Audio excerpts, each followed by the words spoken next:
Fala pessoal, bem-vindos a mais um episódio do Dadoscast. Hoje, nosso 32º episódio, vamos falar um pouquinho sobre precificação e operações com o Guilherme da Print. E para me ajudar a bater esse papo, tem o meu grande amigo e co-host aqui, meu sócio Cláudio Lima. Olá pessoal, mais uma satisfação estar aqui em mais um episódio do Dadoscast. E agora também com um colega e amigo que criou junto com o projeto, Guilherme da Print. Trabalho com ele junto, a gente conseguiu um grande produto conjunto. E bem-vindo, viu, Guilherme? Fala aí um pouquinho de você, como é que você veio, quem é o Guilherme, de onde você é. Boa, obrigado, Cláudio e Daniel. Sou Guilherme Matos, eu sou aqui de Natal, me formei aqui na UFRN, sou engenheiro de produção também, colega aí do Daniel. Estou no mercado há uns 10 anos, comecei a trabalhar aqui em Natal no varejo, depois trabalhei na indústria. E aí, há 5 anos atrás, fui para São Paulo trabalhar na Print. A gente está nessa trajetória aí com a Print nesses últimos 5 anos. Como falei, sou formado em engenharia de produção, fiz um MBA em logística e supply chain, tenho 29 anos e acho que é isso, né? E é o entusiasta dos dados aí também. Entusiasta dos dados, e aí vamos falar muito sobre dados e sobre precificação hoje. Boa, Guilherme. E você, então, hoje é gerente de planejamento, demanda de operações, supply, pricing, logística e transporte. Sobrou alguma outra área ainda? Muita coisa, né? Tem que melhorar esse cargo aí. Mas, entre outras coisas, eu faço a gestão da área de supply chain. E aí a gente faço gestão também da área de precificação, né? E a gente pode eu explico melhor por que a precificação está dentro de supply chain aí para vocês. Pô, já tô curioso para saber, né? E, pô, esse episódio tem tudo para ser um grande episódio do Dadoscast, então não vamos mais perder tempo, vamos pro nosso episódio.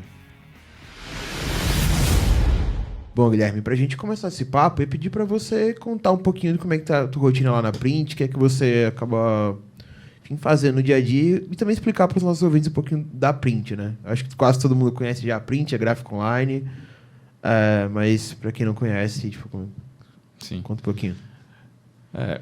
Hoje a Print ela se posiciona como uma gráfica online, né? A Print é uma empresa já de 11 anos que está no mercado.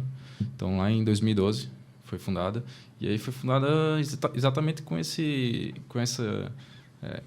ideia de ser uma solução gráfica, uma solução para o mercado de uma gráfica online baseada no nosso e-commerce, né? Então, nosso e-commerce é o nosso principal canal de vendas e a gente tem lá mais de 400 produtos. E aí tem algumas soluções não triviais no mercado gráfico. Então, você consegue entrar no nosso site, ter orçamento instantâneo, não é algo trivial no mercado gráfico. Você geralmente fala com alguém no WhatsApp ou manda um e-mail para ter uma cotação. E aí, depois disso, você quer um pouco diferente, tem como negociar. Então, o nosso site é essa automação. Então, isso é um grande diferencial, né? Torna muito ágil. Sim. Além de ser uma solução que o cliente consegue fazer todo o processo sozinho. Então, não precisa de uma ajuda, um vendedor para fazer essa interação. Ele mesmo consegue estar no site, 24/7, funcionando. Nossa loja é full-time. E ele consegue escolher, ter acesso a todas as variações, né? Ele consegue ter um preço melhor, mudando as quantidades, comprar mais, para aquele ganho de escala, né? Que o cliente sempre quer ganhar alguma coisa na compra. E ele consegue ir até o final da compra e receber na casa dele sem nenhuma interação. Então, essa é a solução da Print, né? Legal. E, se vocês aplicaram tecnologia de ponta a ponta, então vocês agora têm total controle sobre 100% da jornada do cliente, né? E aí imagino que nesse meio o que não falta é dados. Sim. Temos muitos dados, né? E aí o desafio é usar esses dados na prática, né? Colocar esses dados, né, nas nossas decisões e atingir os resultados que a gente almeja ali para o negócio usando esses dados. E aí esse foi um grande aprendizado, né? Porque a gente vai acumulando dados e não necessariamente acumular dados significa que a gente está usando esses dados, né? Sim. Então a gente está nesse caminho de ser uma empresa data-driven ali, de usar os dados para endereçar todas as nossas ações. Porque, e aí, por esse caminho é que a gente consegue tornar tudo mais fluido, né? Então, o que a gente desenvolve lá desde 2019, eu estou lá desde 2019, foi muito baseado em tornar os dados acessíveis, tornar os dados disponíveis. Usar ele de forma estratégica. Usar eles de forma estratégica e aí dar autonomia para os times usarem, usarem e abusarem daqueles dados, né? Então, a gente descentralizou os dados. Então, a gente deu para os times... A gente foi desenvolvendo nos times conhecimento de usar banco de dados, puxar a base de dados que a gente tinha disponível, né, de consulta. E aí cada time foi vendo a sua necessidade e usando da melhor forma. Isso fez com que a gente tivesse essa mentalidade ao longo da empresa. Não num time que vai abastecendo e criando um gargalo no negócio, né? Então, isso foi um dos grandes pontos de virada para o negócio, na hora que a gente descentralizou e deu autonomia para os times usarem os dados da melhor forma. Isso é massa porque já é um outro diferencial da Print, né? Que aí é a cultura data-driven enraizada na essência de todos os colaboradores da empresa, que não é comum hoje em dia nas empresas. E eu imagino que esse processo ele foi bem doloroso, né? Tipo assim, quando você descentralizar e dar essa informação para todo mundo, geralmente é uma quebra de paradigma muito grande, né? No mercado tradicional, a gente vê muito empresas que ainda têm receio de dar informações para os colaboradores do tipo, quanto aquele cliente compra de mim, qual o preço daquele meu produto, qual é a margem em cima disso. E aí eu queria saber se realmente isso foi um problema ou como a cultura da Print já estava tão enraizada nessa questão do data-driven, como o Cláudio falou, que foi algo natural para vocês. Essa autonomia vem muito com alinhamento, né? Então, sim, tem informações sensíveis, mas também a gente vai dosando isso com o nível de acesso. Então, a gente vai dando para os times acesso à consulta de banco de dados, a gente não dá acesso a alterar banco de dados ou nada do tipo. E aí, para as pessoas-chaves, a gente dá a informação, mas com a ciência de que você tem a responsabilidade por aquele dado. Você não pode pegar aquele dado e sair distribuindo para qualquer pessoa. Claro. Mas sim, é um paradigma que a gente teve que quebrar. O mais comum é você ter um time ali que centraliza todas as informações e você vai pedindo. Tipo, preciso dessa base aqui, consegue fazer? Aí, sei lá, demora ali uma semana, 2 semanas, um mês para fazer. E aí quando você está dentro da operação, você perde o time. Total. Porque quando você está numa operação como a Print, a nossa produção acontece em horas. Não são em dias e nem em semanas. A gente vende para o cliente hoje e produz hoje ainda. Então, não tem como eu esperar 1 semana ou 2 semanas para ter uma informação para resolver um problema que eu estou vendo se formar.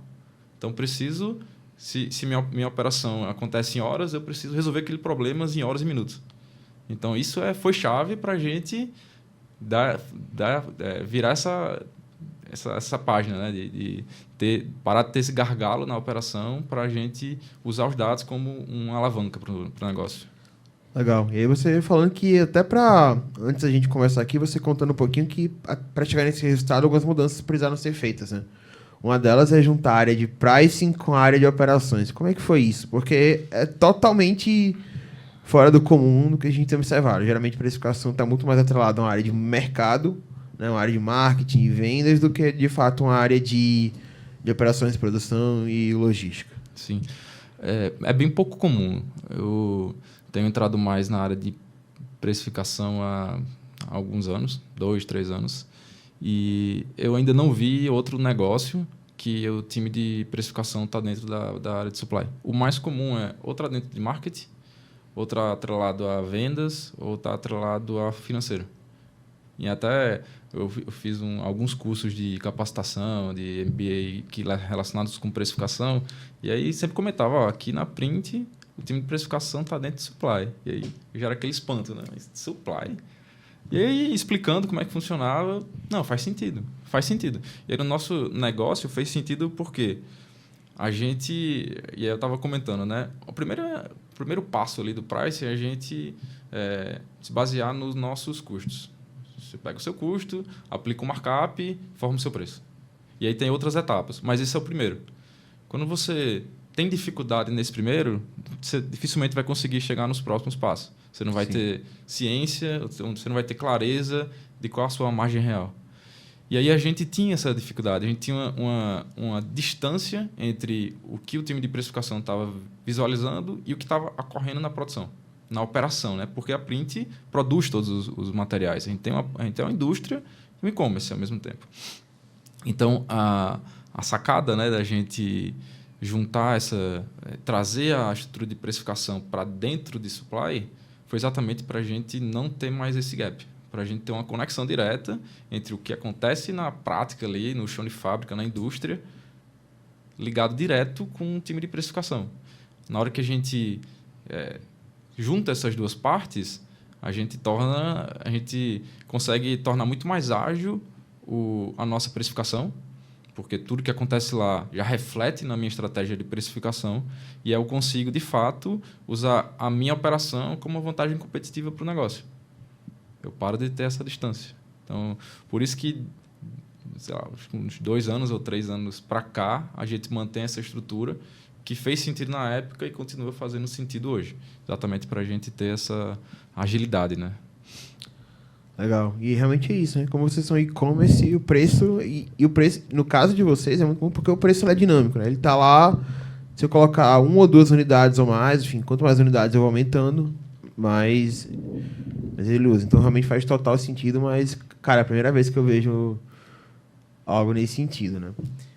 E aí, Guilherme, cara, me conta um pouquinho que tipo de dado vocês utilizam, de fato, na precificação, como é que vocês, de fato, consultam isso? O volume de acessos no site, puramente questão de custo, tipo... Eu sei que você não vai poder entrar diretamente no algoritmo de precificação de vocês, não é esse o objetivo, mas conta um pouquinho melhor por trás de como que funciona essa questão da precificação. Aprende.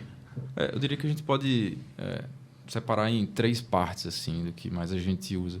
Essa primeira parte da precificação, o custo, né? Então, os dados relacionados a custo de produção são primordiais. Então, a gente precisa ter esses dados sempre atualizados.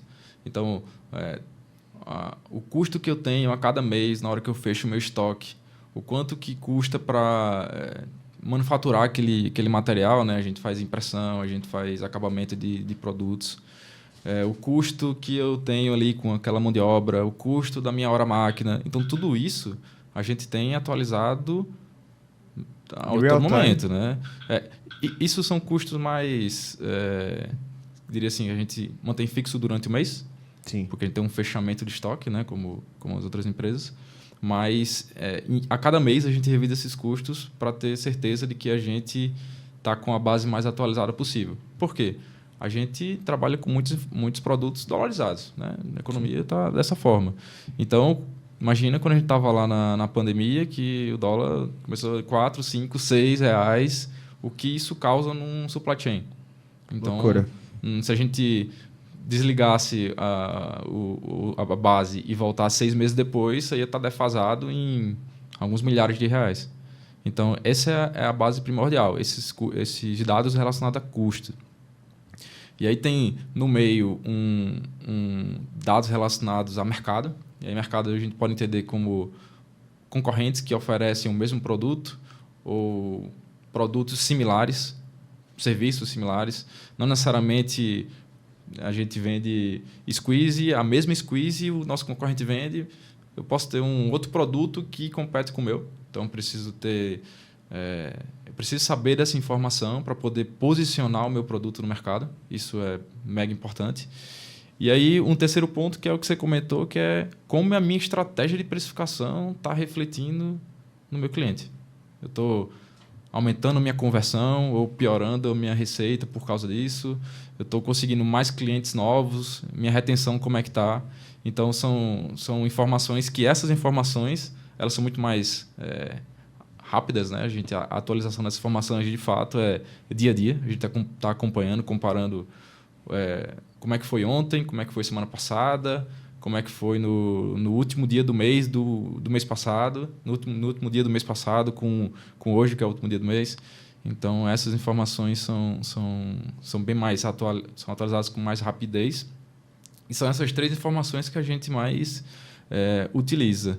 E aí o ponto essas 3 informações, a gente precisa ter elas bem construídas e centralizadas, né, num controle ali para garantir que a nossa estratégia de precificação está funcionando e está tendo um impacto positivo no negócio. Perfeito. E aí você falou muito sobre a precificação era muito sensível à operação. De fato. Mas o contrário também acontece? Então, dependendo da tua política de precificação, é passada alguma diretriz para operação ou não? Sim, sim. Acontece o contrário também. Porque imagina que eu vendo um produto e eu vendo aquele produto daquela forma há um certo tempo. Entra um player no mercado ou entra alguém que consegue produzir um produto muito parecido de uma forma diferente que consegue ter um custo muito menor.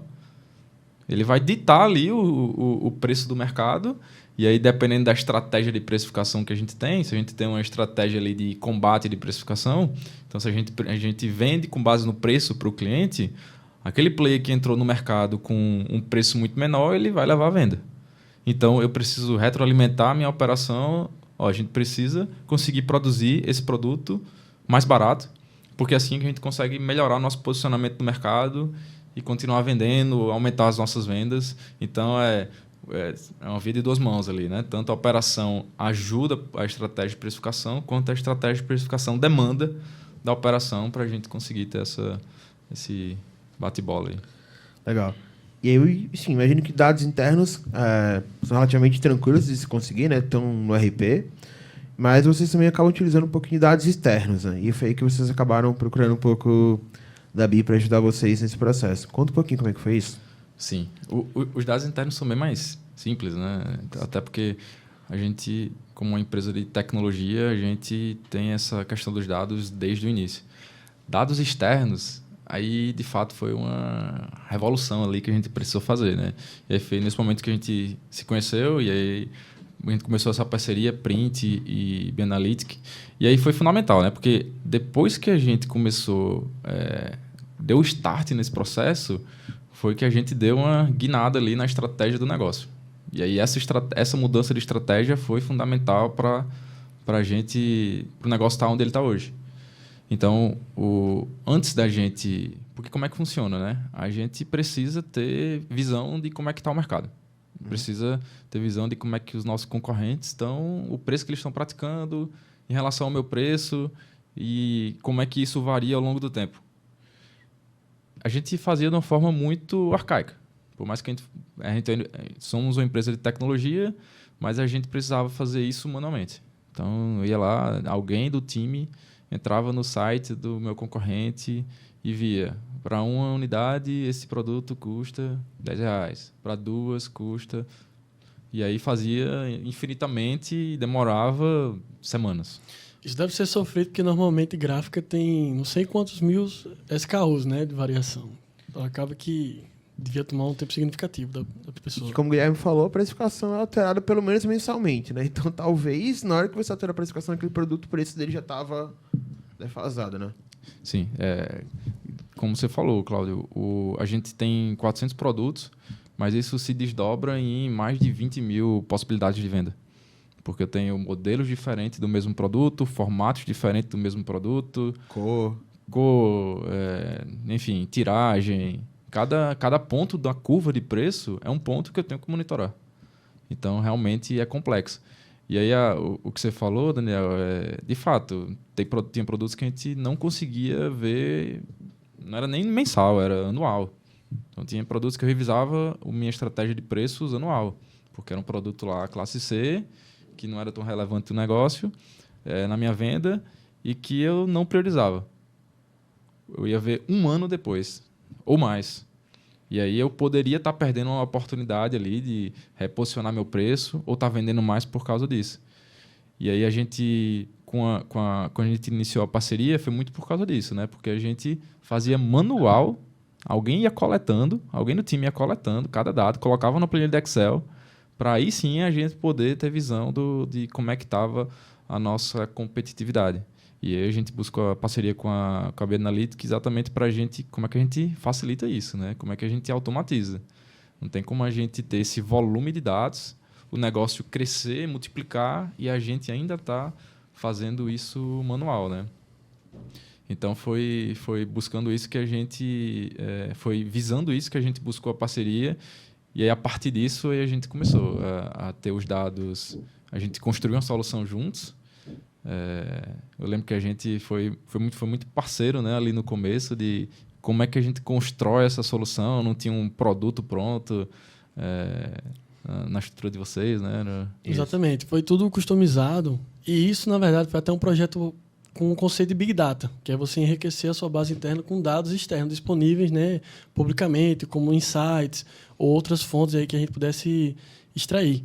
E aí, inclusive, essa parceria foi bem íntima dele, porque até o Pierre, que um alô aí para Pierre, inclusive, que trabalhou com a gente, e ele também tinha as duas perspectivas de uns mundos, a técnica e a da print. Então, aí ele nos ajudava desde a parte da programação, dando pitaco também, dando aí as nossas orientações, junto também com a perspectiva da print, qual era o produto prioritário, né? Como você falou, Guilherme. Tem o produto classe A, B e C. Então, por onde a gente começa, por onde a gente termina. E, a partir daí, eu vi também o sofrimento, né? De fazer esse tipo... Até automaticamente, no Python, tinha o sofrimento de fazer todo o parcelamento das páginas, das variações. E eu comecei até a entender dos produtos. Eu já estava lá um especialista das variações de cartões de visita e de papel, não sei o que, timbrado, papelão. Então, realmente foi algo bem... complexo, né? Bem abrangente, que consequentemente deve ter dado muito resultado para vocês. Sim, e a gente começou a desenvolver isso dentro do time, né? Então, lá no começo eu lembro, eu falei, Cláudio, é o seguinte, a gente está com essa ideia, a gente quer desenvolver, mas a gente precisa que o time consiga dar sequência. E aí foi algo que a gente foi bem transparente lá desde o começo, e aí foi fundamental para a gente ir construindo essa solução ideal aí para o negócio. E, a partir disso, a gente foi uma faíscazinha ali, né? Por onde a gente começa. E aí essa solução fez muito sentido. De lá para cá, a gente fazia 100% manual. Hoje, a gente faz praticamente 100% automatizado. Isso significa que a gente consegue revisar nossa estratégia de precificação de todos os produtos semanalmente. Com baixo esforço. Com o mínimo esforço, né? Porque a gente consegue ter os dados na mão, sem ninguém estar lá tendo que procurar nada. A gente chega na segunda-feira, os dados já estão disponíveis. O trabalho que a gente tem é verificar se tem algum produto novo, ou se do nosso lado, ou do mercado, algum produto novo que a gente precise fazer ali um depara, né? Fazer uma comparação entre os dois produtos. E a partir daí é só na análise, né? Que é o que realmente agrega valor.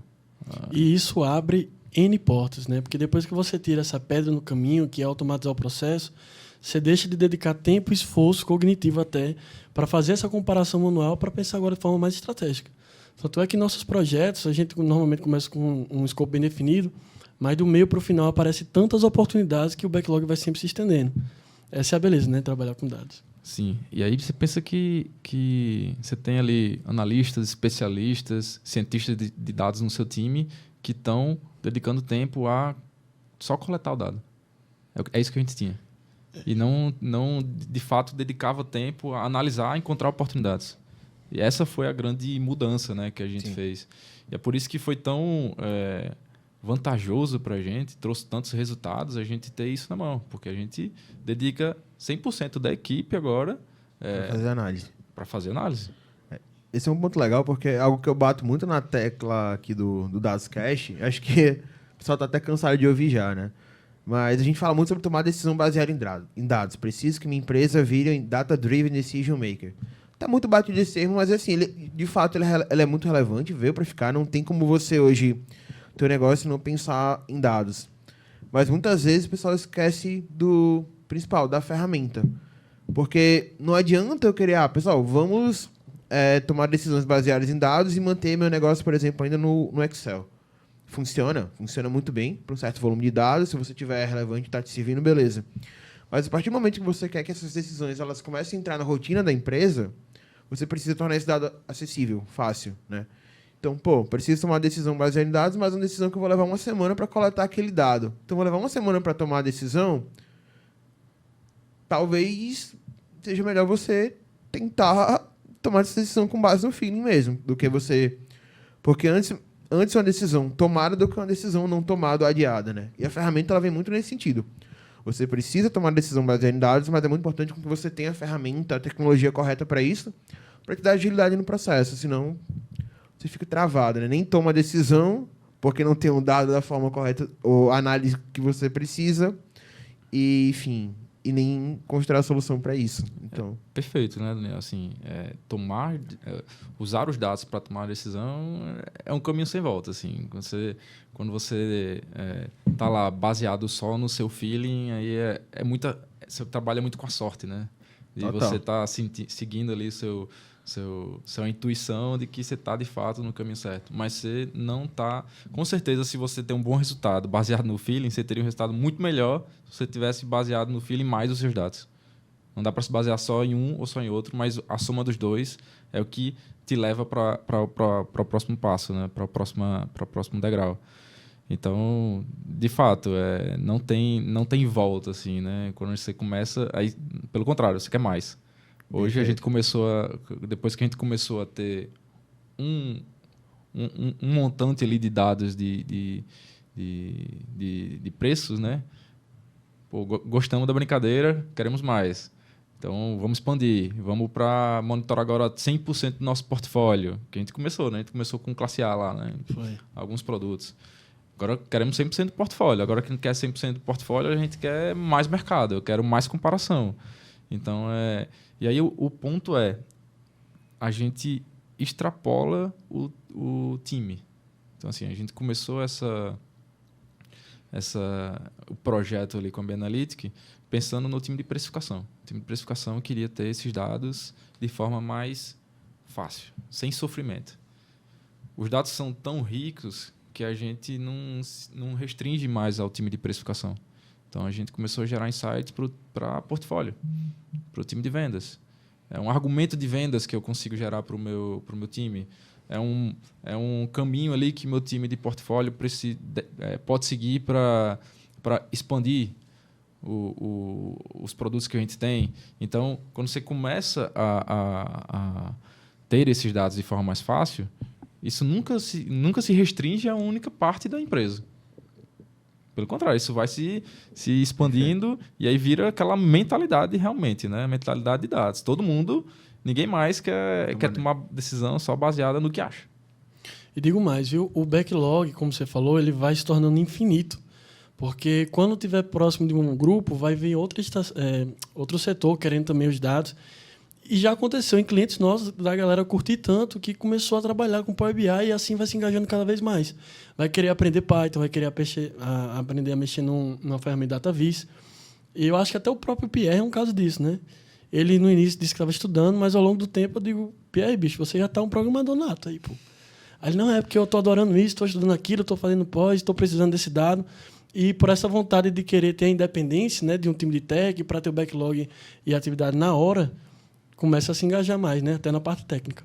Sim, e aí nosso papel como gestores, né, é identificar isso e promover, né? PR mesmo a gente vislumbrou, foi muito... A gente não tinha essa característica no time, não tinha ninguém com essa habilidade inata ali de mais profunda de dados. Vamos apostar, vamos trazer uma pessoa com essa habilidade, porque isso traz para a gente essa possibilidade. E, de fato, deu super certo, né? O PR hoje tem total domínio lá da ferramenta, do controle daqueles dados.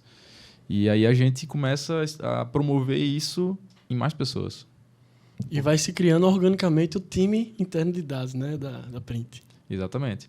E aí os outros times vão vendo isso e, pô, isso consegue me ajudar de tal forma. Como é que você faz? Aí começa tipo um benchmark ali entre as equipes, que aí vai criando a fagulha lá de como é que eu consigo aprender mais, né? Não quero também ficar toda hora perguntando para você como é que faz. Perfeito. Massa. Qual ajuda que eu consigo? Tem algum curso que eu posso fazer? Alguma consultoria? Porque no começo a gente foi isso, né? A gente não tinha o conhecimento, fomos atrás de quem é especialista nisso. Então, foi daí que a gente partiu. Que até 15 dias atrás a gente gravou um podcast com o Marcos, do Visu, sobre Self-Service BI. E ele falando muito nisso, né? Tipo, as pessoas começam a correr atrás porque acaba virando um ponto de que eu preciso... Se eu começo a ficar dependente de outra pessoa dentro da minha empresa, a relação é a mesma como se eu precisasse pedir para alguém fazer uma consulta no Google para mim. Quanto que foi a venda naquele mês daquele produto? Preciso pedir para o desenvolvedor, para alguém do outro time para fazer aquela consulta. Então... as pessoas realmente começam a ter que engajar e e a se desenvolver, né? Para ter autonomia em cima disso. A autonomia também é um fator importante nessa mudança cultural, né? Como você bem mencionou. Não, e aí queria entender também um pouquinho do que beleza, tipo, hoje vocês resolveram um grande gap, né, da precificação, que é a questão da automação e dos dados externos. O que você imagina para o futuro agora, né? Qual é o próximo passo da precificação quando a gente fala de dados? Sim, a gente resolveu a primeira parte, né, que foi a gente nos tornar independentes de trabalhos manuais. Então, a gente tem ali todos os dados que a gente quiser à disposição para a gente trabalhar. A partir disso, a gente consegue sofisticar a nossa precificação. Porque enquanto a gente tinha um gargalo ali na forma como a gente coletava, a gente nunca conseguia dar esse próximo passo de sofisticar. Porque eu sempre estava ali com um balde furado e toda hora precisando colocar de copinho para encher, né? Com que seriam os dados. Então, a gente superou isso. Agora, o que a gente precisa é sofisticar. E aí, como é que a gente faz essa sofisticação? A gente precisa aprofundar o conhecimento do time com aqueles dados. Então, isso é um passo fundamental. Agora, a gente tem os dados. Vamos usar.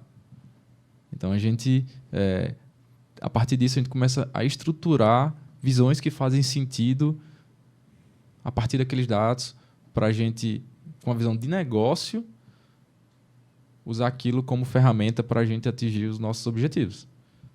Que é muito do que a gente vê muito, né? Eu acho que vocês veem muito mais do que eu, que é muitas empresas têm dados e não sabem como usar. Total. Isso é muito comum, né? Tem até a pesquisa da TOTS que fala que 95% delas, viu? 95% das empresas. Pois é. E aí, quando você... Até as empresas que usam, quando você vai ver, não é por igual nos times. Times que usam, times que não. Sim. Então, isso é um próximo passo que a gente tá indo por esse caminho, de a gente usar mais os nossos dados, porque o tempo todo, essa semana mesmo, a gente estava olhando para esses dados e vendo oportunidades lá do nosso portfólio. E a gente, como é que a gente pode usar mais isso? E a gente vê lá, dá para cruzar dessa forma e usar isso. Então, essa questão da gente utilizar mais os dados que a gente tem, e é muito do papel agora da equipe, de que tem tempo para analisar. Então, é o papel do analista, enxergar oportunidades. E aí, um outro passo é a gente ter esse engajamento, essa cultura de dados ao longo da empresa. Porque nenhum time trabalha sozinho. Então, eu não consigo construir uma estratégia de preço só. Eu preciso do time de operação, eu preciso do time de marketing, eu preciso do time de vendas. Então, esse é um caminho natural que a gente precisa passar por ele, né? E aí é muito do quê? Na Print a gente tem muito essa questão de transparência, né? Então, todos os dados a gente compartilha. Pelo menos no nível de liderança. Pô, legal. Então, toda a liderança da Print tem clareza de qual a nossa estratégia de precificação. Não é segredo para ninguém. Eles sabem por que a gente faz isso, o que a gente faz, por que a gente faz, por que a gente chegou naquele ponto. Então, é um outro caminho ali que a gente... É um outro passo que a gente vai dar, além de nos aprofundar na questão de utilização dos dados, é da gente usar isso ao longo da empresa. Extrapola de novo, como eu falei, uma equipe, a equipe que trouxe aqueles dados, porque os dados não são da equipe, são da empresa, são do negócio, e a gente começa a traçar ações, iniciativas como empresa. Pô, muito legal, Guilherme. E olhando para o lado das operações agora, que acho que essa talvez seja um pouco mais complexo de se obter dados, né? Porque funcionamento, enfim, a IoT está vindo aí para fazer monitoramento de produção, enfim, mas como é que vocês fazem, de fato, o acompanhamento da produção em termos de dados, né? Os dados chegam para vocês por produção RP, tem sensores na máquina, como é que... ainda tem a famosa ficha de controle, e a gente veio na parte de qualidade, né? Como é que é isso? Então, a gente tem uma vantagem que desde o começo a gente tem um sistema que a gente desenvolveu. Então, um sistema o RP é próprio? Que massa. A nossa operação roda num sistema nosso, que a gente desenvolveu. E a gente desenvolveu da forma como a gente queria. Então, a nossa operação, a gente sabe tudo que tá... Cada pedido, aonde é que ele está no momento que a gente quiser. Massa, bicho. Então, desde o início da operação, desde o início da produção até a finalização, eu tenho ali 10 etapas diferentes que o produto passa para chegar nessa última etapa. Eu sei exatamente o que aconteceu, hora, minuto, segundo, quem foi que realizou aquela etapa. Então, isso já dá para a operação uma infinidade de dados e é baseado nisso que a gente tem todos os nossos controles. Então, esse é o principal. E aí você comentou de IoT, de sensores nas máquinas. É um desafio, porque assim, nem todo o nosso maquinário, na verdade, a menor parte, já vem embarcado com esse tipo de tecnologia. E aí uma solução que a gente tem buscado é parceiros. E aí, de novo, né? Acho que a gente, como um negócio, acho que uma lição que a gente tem que ter é você não vai conseguir fazer tudo sozinho como negócio. É fundamental que você consiga, que você trabalhe em parceria com outras empresas para você ganhar velocidade. Então, a gente fez isso com a Bianalytic e a gente está fazendo isso com outras empresas, nessa parte de mais informações da operação, que a gente consiga colocar sensores nas nossas máquinas, entender qual é o OE de cada maquinário, enfim, esse nível de informação para que a gente melhore a qualidade da informação que a gente tem e, a partir disso, tomar melhores decisões. Legal. E em termos de automação, assim, eu imagino que a operação de vocês até possui... Posso chamar de e-commerce ou não? Tipo, Sim. Tem um grande nível de automação, né? Mas é tudo 100% automatizado ainda, né? Como é que tá isso? Em relação à operação? O processo produtivo mesmo. Então, toda vez que a gente precisa fazer algum tipo de investimento, a gente preza por máquinas automáticas. Então, Perfeito. isso é o mindset da empresa. Até porque a gente faz parte de um grupo maior. Um grupo global, chama-se Impress, e aí a gente consegue quase que olhar para o futuro, porque tem empresas mais maduras que fazem parte do grupo, e a gente olha para o que eles estão fazendo e, vamos aplicar isso no nosso negócio. Então, a gente sempre preza, na hora que ainda fazer algum investimento, por máquinas mais tecnológicas, que resolvam problemas em vez de criar problemas para a gente, né, por falta de informação. Mas a gente ainda tem desafio por ter maquinários legados, assim, né, que vieram do início da empresa mesmo. Do início da empresa, de que aí nesses a gente vai trazendo parceiros, outras empresas que ajudam a gente a trazer isso do offline para o online, né, para que faça parte do nosso... que a gente tenha a informação por igual ao longo do negócio. Mas é como você falou, né? É um processo de transformação, né? Step by step, nesse sentido. Bom, Guilherme, e aí, pra gente seguir um pouco mais pro fim do nosso papo já, a gente sempre gosta de encerrar o DadosCast falando um pouquinho sobre, como todo mundo aqui é meio que louco por tecnologia, fazer um pouco de um exercício de futurologia, né? O que você está vendo no mercado, assim, de mercado gráfico, mercado industrial no geral, assim, em termos de tecnologia, que você acha que é o futuro que veio para ficar? O que faz muito sentido é a questão do machine learning, de inteligência artificial. Então, vocês estão vendo já, tipo, como aplicar? Começando a ver.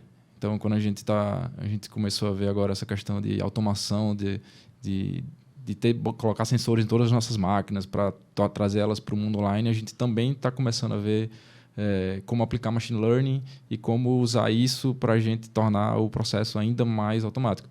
Porque, apesar de que a gente tem todos esses dados, a gente ainda precisa que alguém tome as decisões. Ainda tem ali um PCP para pegar item por item e fazer uma sequência de produção para que isso siga na operação. Então, o que a gente vislumbra é poder fazer isso de forma mais... vai ter alguém ali pensando qual a decisão tomar, mas sem ter que estar ali fazendo um por um. Então, isso, com certeza, né, quando a gente vai e faz benchmark com outras empresas, a gente vê isso, e aí é algo que a gente está vislumbrando para o nosso negócio, mas diria que a gente está no começo, está entendendo como que a gente pode aplicar. Massa. E isso aí é interessante porque vai seguindo a esteira, né, dessa área de dados. Você primeiro cria seu banco de dados, depois se enriquece com os bancos de Big Data, né, bancos externos, cria a cultura data-driven e aí já vai vendo a possibilidade de machine learning, de visão computacional, de inteligência artificial como um todo, que é o próximo passo, sabe? E hoje a gente já está num certo nível de maturidade tecnológica que olhar o atual e o para trás já não basta. Tem que olhar para frente, como você falou, para ter mais tempo automatizado, para ter mais assertividade, porque muitas vezes um algoritmo bem feito vai tomar decisões melhor do que o próprio gestor. Porque o algoritmo não tem viés, o algoritmo tem um histórico maior, ele tem realmente toda uma base, sei lá, de 3, 4 anos nas costas, que muitas vezes o gestor pode não ter, né? Pode não lembrar. Então, eu acho que isso aí é um backlog para o futuro que tem muita potencial, né, ainda para ser desbravado. Imagino que na Print também. Com certeza. É nessa linha de raciocínio que a gente tem trabalhado, né? Para a gente tornar isso uma realidade no negócio. Legal. Bom, queria muito agradecer você pelo papo, pela disponibilidade. Eu sei que tá corrido, né? Você conseguiu um pouquinho de tempinho no meio de uma viagem pessoal para bater esse papo com a gente. Então, pô, muito obrigado, Guilherme. Obrigado mesmo. Assim, foi muito legal o nosso papo, tá? Acho que foi bem construtivo. Foi muito legal entender também a visão de futuro de vocês, que tipo de tecnologia vocês estão construindo lá dentro. E, enfim, espero que a Print vocês consigam desenvolver tudo isso. E, enfim, depois você volta aqui para contar pra gente como é que foi esse outro processo, tá?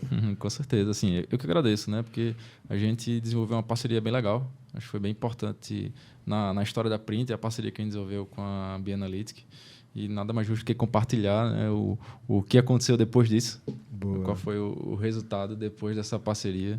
E aí, sempre à disposição aí para a gente ajudar no que puder. Boa. E queria agradecer também meu co-host, Cláudio, né? O escudeiro aqui, está sempre com a gente aqui no Dados Cash. Muito obrigado, Cláudio, pela presença. Sempre satisfação, viu? Bom, pessoal, a gente se fala então no nosso próximo episódio do Dados Cash.